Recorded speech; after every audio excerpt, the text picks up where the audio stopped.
아버지 감사합니다. 우리 성가대를 통해서 예수 그리스도의 복음, 그의 대속의 죽음과 부활의 아름다운 소식을 듣게 하심에 감사드립니다. 오직 믿음으로 예수님을 신뢰하며 부활을 증거하는 하나님의 복된 성도가 될 수 있도록 주님께서 은혜를 베풀어 주시며 하나님께 참여한 우리 성가대원들을 주께서 위로하여 주시고 하나님의 능력 가운데 함께하여 주시옵소서. 이 시간 하나님의 말씀을 받기를 원하오니 성령님 우리의 마음문을 열어주시고 깨닫게 하시며 또 순종케 하시며 그 가운데 결실 있게 하여 주실 줄로 믿습니다. 주님 말씀 가운데 역사하여 주시옵소서. 예수 그리스도의 이름으로 간절히 기도드립니다. 아멘. 가장 어려운 설교는 성가대 긴 찬양 후에 있는 설교다라는 말이 있는데 어떻게 이제 설교를 짧게 해야 되는 중압감이 있습니다. 2013년 우리 부활절을 다시 한번 맞이하게 되었습니다. 여러분 19세기에 미국에서 가장 많이 팔린 소설은 벤허라는 소설이라고 합니다. 벤허를 쓰신 분은 루 월리스라는 남북전쟁 당시에 인디아나에 있는 그 연대를 지휘하셨던 장성이었습니다. 북군의 장군으로 있으며 최연소로 모든 성공의 사다리를 올라가던 그가 마지막 그랜트 총사령관으로부터 잘못된 의사 전달로 말미암아 전투에 패배하게 되고 그가 인간에 있어서의 배신감과 또 불명예스러운 자기의 군대의 경력에 실망하면서 이제 그는 뉴멕시코로 향하게 되었다고 합니다.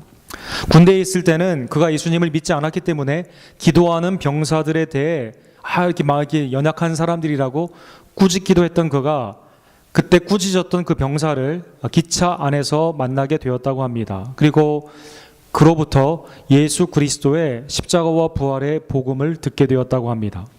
마음의 절망 가운데 있었을 때 예수님의 생애가 곧 죄의 용서함이며 부활의 능력임을 다시 한번 그가 전해 들었을 때 성령님이 그의 마음문을 열어주시고 그의 마음 가운데 그러면 내가 예수님이 정말 부활하셨는지 연구해 보리라라는 결단이 생기게 되었다고 합니다. 이후에 그는 4년 동안이나 전에는 예수님을 못 믿게 하고 부활이 신화라고 말을 했던 그가 4년의 연구 끝에 예수 그리스도를 온전히 그 십자가의 죽음과 부활을 믿고 전파하는 사람으로 변화되게 된 것입니다. 그리고 그가 쓴 자서전적인 책이 배너 예수 그리스도의 이야기다라는 책입니다. 배너는 유력한 귀족의 가문이었지만 그러나 로마의 여러 가지 술수와 압제로 말미암아 가장 낮은 배에서 노를 젓는 노예가 되게 되죠. 그는 항상 분노 가운데 복수를 꿈꾸었지만 예수 그리스도의 십자가와 그의 용서의 능력으로 말미암아 마음 가운데 모든 것을 용서해주는 사람으로 변하게 되는 것입니다. 전에는 부활을 믿지 않고 예수 그리스도를 전하지 못하게 했던 루 월리스가 그리스도의 사랑으로 자기의 마음 가운데 힘을 얻게 되고 또 그리스도를 증거하는 부활의 능력자로 이렇게 배너를 통해 많은 사람들에게 그리스도의 이야기를 전한 사람이 된 것입니다. 예수 그리스도의 부활은 성경에서 믿으면 예수 그리스도의 부활이 이루어진다가 아니라 예수님이 부활하셨기 때문에 너희는 믿으라라는 역사적인 사실을 바탕으로 하고 있습니다. 고린도전서 15장에 보면 부활장이라고 불리우는 이 장에서 예수님은 제자들에게 나타나시고 500여 형제들에게 동시에 나타나셨으며 성경이 쓰여지는 특별히 고린도전서가 쓰여지는 그 시기에 예수님의 부활의 목격자들이 많이 살아 있었다라고 말하고 있습니다. 사도행전 1장 3절에도 예수님은 부활하신 후에 바로 승천하신 게 아니라 40일 동안 이 땅에 계시면서 제자들에게 하나님의 나라에 관한 말씀을 전하시고 그리고 땅끝까지 복음을 전파하라는 그리스도의 대속의 죽음과 부활을 증거하라는 증인으로 명령을 해 주신 것입니다. 고린도 교회의 당시의 가장 큰 위기는 여러 이유들이 있었지만 가장 큰 위기는 예수님의 부활을 부정하고 성도의 부활을 부정하는 무리들이 교회 바깥에 있었던 것이 아니라 교회 안에 있었다는 게 큰 문제였다는 것이죠. 오늘날의 교회의 문제는 바깥에 있는 타종교의 문제도 많이 있지만 교회 안에 있는 이단이나 잘못된 자유주의의 가르침들이 교회 안에 들어오는 것이 굉장히 큰 문제인데 고린도의 문제가 바로 부활에 관한 잘못된 것을 가르치는 사람들이 교회 안에 있었다라는 것입니다. 초대교회의 부활에 관한 잘못된 가르침은 네 가지로 분류될 수가 있습니다. 부활, 영, 내세를 믿지 않았던 사두개파 사람들이 제일 큰 문제였고, 두 번째로는 영지주의처럼 우리의 영은 부활을 하지만 몸은 부활을 하지 않는다는 영지주의가 문제였으며, 세 번째로는 내세를 걱정하지 말고 현세의 너의 정욕을 탐닉하라고 말을 하는 에피큐리안들, 신미주의자들이 문제였으며, 네 번째로 오늘 본문의 배경에 나와 있는 것처럼 부활이 예수님에게만 적용이 되고 성도에게는 적용이 되지 않는다는, 부활이 지나갔다고 말을 하는 그러한 무리들이 교회에 큰 위기를 일으키고 있었던 것입니다. 오늘날에 부활에 관한 잡다한 많은 생각들이 세상 가운데 떠돌고 있습니다. 특별히 health and wealth, 기복신앙이 가르치는 것은 무엇입니까? 내세의 몸의 부활, 영생의 부활보다는 어떻게든지 현세에서 오래 살면서 장수를 누리며 현세의 복을 누리라고 하는 것이 초점이 맞추어져 있는 것입니다. 죽음 가운데 다시 살아났던 나사로나 다비다의 예를 들면서 너희의 삶 가운데도 하나님이 생명을 살려주시고 현세에서 더 오래 살 수 있도록 만들어 준다는 데 초점이 있습니다. 그러나 이 가르침의 문제는 무엇입니까? 그리스도가 우리에게 약속하신 영생에 초점이 있는 것이 아니라 현세에만 집중하도록 하는, 어차피 나사로나 다비다도 결국 죽게 되었는데 그 부분을 강조하지 않고 현세의 삶 가운데 영화를 누리라고 하는 기타 다른 기복주의와 다를 것이 없다라는 것입니다. 또 많은 종교에서는 재화신이라고 하죠. 윤회설을 바탕으로 하여 현세에 착하게 살면 다음 세계 또 다른 종류나 다른 삶으로 너희의 삶이 있다라고 강조하는 부활의 아류의 잘못된 가르침들이 이 세상에 있는 것입니다. 바울 사도는 지금의 문제뿐만 아니라 당시의 이러한 부활의 문제에 대해 부활이 왜 중요하냐라고 19절에 말씀하고 있습니다. 만일 그리스도 안에서 우리가 바라는 것이 다만 이 세상의 삶뿐이면 모든 사람 가운데 우리가 더욱 불쌍한 자다라고 말한 것입니다. 우리가 믿는 믿음, 우리가 드리는 예배, 주님을 향한 섬김이 만약 예수님이 부활하지 않으셨다면, 성도의 부활이 약속되어 있지 않다면 그것은 헛된 것이며 우리가 가장 세상 중에서 불쌍한 자다라는 것입니다. 영국의 역사학자였던 아놀드 토인비는 그의 크리스천니티라는 책에서 이렇게 말씀하고 있습니다. 만약 유대인이나 로마가 나사렛 예수라는 한 유대인의 시신을 갖다 댈 수만 있었다면 기독교는 무너져 버렸을 것이다 라는 것입니다. 그러나 극도로 반대하던 유대인들, 로마인들이 예수님의 시체를 대지 못했습니다. 부활의 증거가 부활 자체의 개념이 잘못된 것이라는 반론은 있었지만 예수 그리스도가 역사적으로 부활했다는 것에 대해서는 부인할 수가 없었다라는 것입니다. 바울 사도는 오늘 본문을 통해 예수님의 부활이 잠자는 자의 첫 열매이기 때문에 그리스도 안에 있는 모든 믿는 자, 여러분과 저에게 그 부활이 적용이 된다라고 말씀한 것입니다. 예수님은 실제로 부활하셨고 잠자는 자의 첫 열매가 되셨기 때문에 늦 열매가 되는 초실인 예수 그리스도를 따라 나중 곡식이 되는 모든 성도가 부활한다라는 것입니다. 대표론이라고 불리우는 아담 안에서는 그의 불순종으로 말미암아 범죄가 우리에게 오염이 되어 우리는 모두가 다 죽게 됩니다. 썩게 됩니다. 그러나 하늘에 속해 있는 예수 그리스도를 믿는 자에게는 그리스도로 말미암아 부활이 우리에게 들어오게 되고 생명으로 썩지 않게 된다라는 것입니다. 육신의 대표격인 아담, 영의 대표격인 그리스도, 어디에 속해 있느냐에 따라 우리의 인생이 완전히 나누어지게 된다는 것입니다. 믿는 자는 그리스도 안에서 그리스도를 살리신 이가 우리도 하나님의 때에 살리시기 때문에 사망이나 죄나 율법이 우리를 다스릴 수가 없는 것입니다. 51절과 52절에 보면 바울 사도는 부활이 지나갔다, 예수님의 부활 한 번뿐이고 우리는 부활하지 않는다는 사람들에 대해 모든 성도가 주님의 때, 주님의 재림의 때에 부활한다라고 말씀한 것입니다. 마지막 나팔에 순식간에 호련히 변화되게 된다라고 말씀한 것입니다. 이것은 신비로운 일입니다. 여기 본문에 보면 비밀이라고 나와 있는데요, 시크릿이라는 뜻이 아니라 미스테리, 굉장히 신비로운 일이다라는 것이죠. 남자분들 군대에 가시면 야영을 하실 경우가 있죠. 군대에 기적 소리와 함께 나팔 소리나 사이렌 소리가 나게 되면 5분 안에 순식간에 텐트가 다 접혀지게 되고 다 군장에 대해 앞에 정렬하게 되는데요. 5분 타격대라고 합니까? 5분 기동대라고 합니까? 처음 본 사람들은 되게 신기하게 보이는 것이죠.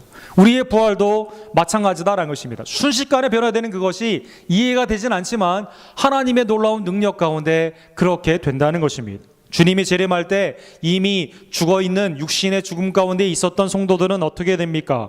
썩지 아니할 것으로 다시 살아나게 된다라고 말씀한 것입니다. 53절과 54절에 보면 모든 성도가 부활하게 될 때, 그러면 우리의 부활된 몸은 어떠한 몸이냐라는 것으로 설명하고 있습니다. 어거스틴이라는 신학자는 만약 우리가 부활하게 되면 예수님이 33세에 돌아가셨기 때문에 아마 33세 정도의 몸으로 되지 않을까, 신학적으로 말씀한 건 아니고요, 설교 가운데 그러한 유머러스한 부분들이 있는데요, 아마 여러분 가운데 또 그런 질문을 하실 분이 있을 것 같아요. 내가 지금의 모습이 최고의 모습이 아닌데 부활하게 될 때 나는 몇 세의 모습으로 부활하게 되는가? 성경에는요 53절과 54절에 보면 몇 세라는 말은 나와 있지 않지만 썩어지지 않는 몸이다 라고 말씀하고 있습니다. 영광스러운 몸이다 라고 말하고 있습니다. 죄와 수치가 없는 것입니다. 약함이 아니라 강한 몸이다 라고 말씀하고 있습니다. 육신의 몸에 어떠한 그러한 죄 가운데 있는 몸이 아니라 성령 가운데 신령한 몸이다 라고 말하고 있습니다. 사망의 해가 입히지 못한다 라고 말씀한 것입니다.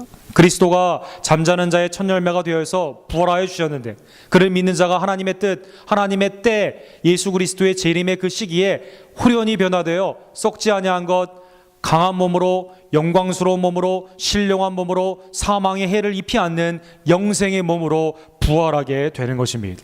사랑하는 성도 여러분, 이 놀라운 부활의 놀라운 약속을 받음을 우리가 늘 감사하며 부활의 신앙 가운데 살아가는 우리 모두가 되기를 간절히 원합니다. 왜 사망이 여러분과 저를 그때에는 어떠한 해를 입히지 못할까요?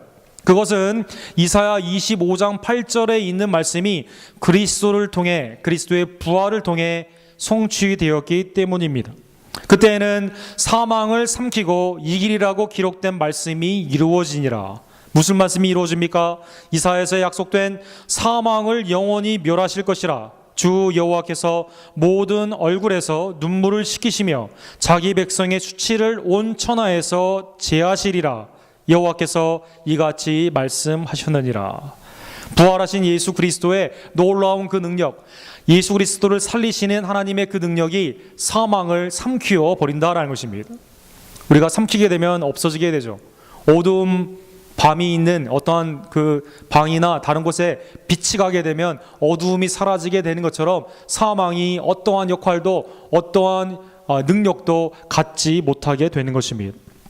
기독교 행위 예술가 중에서 우리 그 세라 마팔리라는 분이 계십니다. 이분이 본문의 말씀을 이렇게 인용을 하면서요, 벌꿀을 통해서 퍼포먼스를 한 것을 제가 본 적이 있습니다. 55절과 56절에 보면 사망아 너의 승리가 어디 있느냐? 사망아 내가 쏘는 것이 어디 있느냐? 사망이 쏘는 것은 죄요, 죄의 권능은 율법이다라고 바울 사도가 사탄에 대해, 사망에 관해, 또 죄에 대해 이렇게 조롱하는 말씀이 있어요. 여기 본문에 쏘는 것이라는 그 단어는요, 켄트론이라는 단어입니다. 켄트론이라는 단어는 독사가 무는 것, 아니면 벌이 쏘는 것에 관한 그 단어를 의미합니다. 왜 세라 마팔리가 이것을 퍼포먼스로 했을까요? 이 여인의 몸에 보면 얼마나 많은 그 벌들이 있습니까? 사람들이 와서 아이고 당신 뭐 하는 거냐고, 이렇게 여자의 몸에 이렇게 그 물리면 큰일 나게 된다고, 죽는다고 막 하는데, 이분은 사람들 앞에서 이걸 하면서 뭐라고 합니까? 사망에 쏘는 것이 아무 소용이 없습니다. 마치 이 벌꿀들이 쏘는 침이 없는 것과 같습니다 라고 말을 하게 된 것이죠. 사랑하는 성도 여러분, 사망이 우리를 위협하고 지금도 우리에게 두려움을 주고 있지만요, 사망, 죄, 율법, 그 쏘는 것, 권능은 우리에게 아무런 해를 입힐 수가 없다라는 것입니다. 왜 그렇습니까?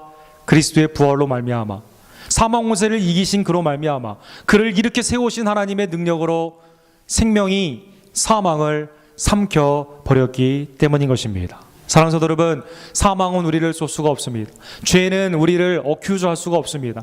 율법이 우리를 다스릴 수가 없다라는 것입니다.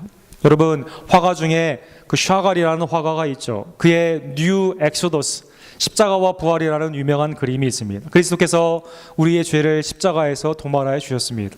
그리고 3일 만에 부활하여 주셨습니다. 이때 그리스도 안에 있는 모든 인류가 그 가운데 승리자로 나오게 된 것입니다. 더 이상 사망이 여러분과 저를 묶을 수가 없습니다. 더 이상 여러분과 저를 율법으로 정죄할 자가 없습니다. 오직 성령의 생명의 법이 우리를 다스리고 있기 때문인 것입니다. 오늘 예수님의 부활이 곧 우리의 부활, 우리의 승리임을 하나님께서 약속해 주셨는데, 그러한 믿음으로 승리하는 우리 모두가 되기를 간절히 원합니다. 바울 사도는 오늘 58절에 보면, 그러면 이 부활이, 예수님의 부활이 곧 믿는 모든 자들의 부활이고, 사망, 죄, 율법이 우리를 다스리지 못한다면 매일의 삶, 여전히 우리를 괴롭히고, 여전히 우리를 신앙을 방해하고, 여전히 두려움과 무서움을 주는 죽음이 있는 이때 우리는 어떻게 살아야만 되는가? 두 가지로 말씀하고 있습니다. 첫 번째로는 마귀의 위협, 세상의 종욕, 수많은 세속주의가 부활이 없다 하고 부활이 지나갔다 하고 너희는 여전히 사망 가운데 있어야 된다고 잘못 가르치며 미혹하는 이때 흔들리지 않는 믿음으로 부활의 신앙으로 나아가라라는 것입니다. 견실하며 흔들리지 말며 요동치는 것이 아니라 어린아이처럼 세속의 속임수나 세상의 잘못된 가르침 가운데 그런가? 정말 그런가? 사람들의 소리에 흔들리는 것이 아니라 나를 위해 죽으시고 부활하신 예수 그리스도를 붙잡고 흔들리지 않는 견고한 견실한 신앙으로 나아가라라는 것입니다. 두 번째로는 현세를 살아가는 우리의 삶이 그러한 주님을 위한 일 가운데 헌신하며 힘써 일하라라는 것입니다. 우리가 매일 나에게 부활이 있기 때문에 나는 게을러 아무 일도 하지 않으면 되지 않습니다. 여기 본문에 보면 주의 일에 힘쓰라라고 말씀하고 있습니다. 주님의 일은 무엇일까요? 나를 구원하신 하나님께 예배를 드리는 것입니다. 또 그리스도가 어떠한 분인가 말씀 가운데 양육을 받는 것입니다. 그리고 지금도 구원하시는 예수 그리스도의 십자가와 부활, 그 복음 예수 그리스도를 증거하는 삶이다라는 것입니다. 사랑하는 성도 여러분, 오늘 부활절을 맞이하여 사랑하는 언덕교회 모든 성도님들이 흔들리지 않는 견실한 부활의 신앙으로, 주님의 일에 힘쓰는 부활의 신앙으로 나아가기를 간절히 원합니다. 우리의 믿음의 손조들은 빌립보서 3장 10절 11절에 보면 바울 사도는 인생의 두 가지를 알기를 원했다라고 나와 있어요. 하나는 부활의 능력이며, 그런데 그 부활의 능력은 무엇으로 나타납니까? 고난 가운데 나타난다라는 것입니다. 주님의 고난을 배우기를 그는 원했다라는 것입니다. 히브리서 11장 35절에 보면 우리의 믿음의 어머니들은 어떻게 살았습니까? 죽은 자들의 성도의 죽음을 부활로 받아들였습니다. 그리고 자기를 괴롭히는 수많은 핍박이 있다 할지라도 고문을 받는 그것 가운데 내가 더 살기 위해 구차하게 변방하지 아니하고 더 좋은 부활을 위해 믿음을 지켰다라고 말씀한 것입니다. 우리 부활절을 맞이하여 그리스도가 사망 권세를 이기시고 이 부활하신 이날 그리스도의 승리가 곧 우리의 승리임을 믿으시고 현실의 사망을 두려워하는 것이 아니라 부활의 놀라운 약속을 품으시며 더 좋은 부활을 꿈꾸며 믿음을 지키는 우리 언덕교회 모든 성도님들 되기를 간절히 원합니다. 퍼스트 아메리칸이라는 별명을 가진 벤자민 프랭클린이라는 그 미국의 미국을 설립하신 어울리 파더가 계시죠. 벤자민 프랭클린. 모든 미국인들이 이분을 좋아한다고 합니다. 또 세계에 있는 남녀노소가 이분을 더 좋아한다고 합니다. 여러분 왜 그럴까요? 이분이 크리스천이라서? 그게 아니라 바로 이분이 그 100불짜리의 얼굴에 나와 있죠. 이분이 미국의 건국에 많은 일들을 많이 했는데, 죄송합니다 여러분, 마지막 결론인데 여기서 이분이 자기가 죽을 때 신앙 가운데 다음과 같은 묘비를 남기기를 원했다고 합니다. 인쇄업자 프랭클린의 육체가 안은 찢어지고 겉은 금박이 벗겨진 책처럼 벌레들의 먹이로 여기 누워있다. 그러나 사라지지는 않을 것이다. 왜냐하면 그것은 저자에 의해 새롭게 더 세련된 개정판으로 한 번 더 세상에 나타날 것이기 때문이다 라고 말했다고 합니다. 사랑하는 성도 여러분, 그렇습니다. 현세에 있어서 우리는 매일 노화됩니다. 후패되는 것처럼 보입니다. 그러나 우리의 몸은 그리스도의 재림 때에 썩지 않는 것, 영광스러운 몸으로, 강한 몸으로, 영생의 몸으로 부활하게 되는 것입니다. 우리의 인생의 저자가 되시는, 우리의 인생을 다시 한번 살리시는 그 하나님의 은혜를 믿으시고 그 증거가 그리스도의 부활에 있음을 다시 한번 깨달으시며 믿음 가운데 있는 어떠한 고난도 두려워하지 않고 흔들리지 않는 부활신앙으로 주님의 일에 힘써 일하는 능력 있는, 하나님 안에서 승리하는 우리 언덕교회 모든 성도님들 되기를 주님의 이름으로 간절히 축원합니다. 기도하겠습니다. 사랑의 하나님 아버지, 감사합니다. 주님이 사망 권세를 이기시고 부활하신 이날, 너무나 기쁘고 즐거운 이날, 곧 그리스도의 승리가 주님 안에 있는 성도 우리들의 승리임을 다시 한번 깨닫게 해주심에 감사드립니다. 견실함에 흔들리지 아니하며 주님의 일에 힘쓰는 부활 신앙에 우리 언덕교회 모든 성도님들 될 수 있도록 역사해 주시며 삶의 노화나 죽음을 두려워하지 않고 더 좋은 부활을 꿈꾸며 주님을 위해 남은 인생을 살아가는 부활의 증인자들이 될 수 있도록 주여 역사하여 주시옵소서. 예수 그리스도의 이름으로 간절히 기도드립니다. 아멘.